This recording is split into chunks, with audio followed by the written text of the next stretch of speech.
ગઈકાલે airport road ઉપર આવેલ સંસ્કાર કોલેજમાં એક છરી મારવાનો બનાવ બનેલ, જેમાં આદિપુરની રહેવાસી સાક્ષી નામની દીકરીને આદિપુરના તેના ઘરની બાજુમાં જ રહેતા મોહિત મૂળજી શિવપુરા નાએ ગળા ઉપર છરી મારેલી. એ બાબતે પોલીસે તપાસ કરતા આ સાક્ષી અને મોહિત બંને આદિપુરમાં બાજુમાં રહેતા હોય અને બંનેને પ્રેમ સંબંધ હોય.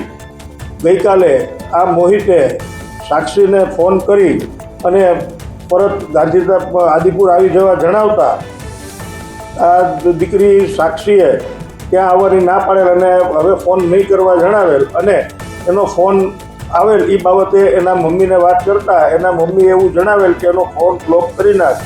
જેથી આ સાક્ષીએ મોહિતનો ફોન બ્લોક કરતા મોહિત અને તેનો મિત્ર જયેશ જયંતિ ઠાકોર બંને મોટરસાઇકલ લઈ આદિપુરથી આવેલ અને સંસ્કાર કોલેજ ખાતે આ દીકરીને મળેલ અને ત્યાં આવવા એને સમજાવતા દીકરીએ કોઈ પણ સંબંધો નહીં રાખવા જણાવતા આ મોહિતે ઉશ્કેરાઈ અને સાક્ષીને ગળા ઉપર છરીનો ઘા મારેલ અને એને તાત્કાલિક હોસ્પિટલે લઈ જવામાં આવેલ.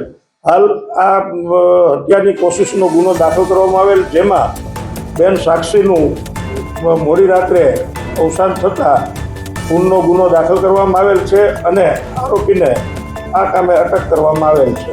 આરોપી વિરુદ્ધ કલમ BNS કલમ 103(1) મુજબ ગુનો દાખલ કરી અને કાર્યવાહી કરવામાં આવેલ છે.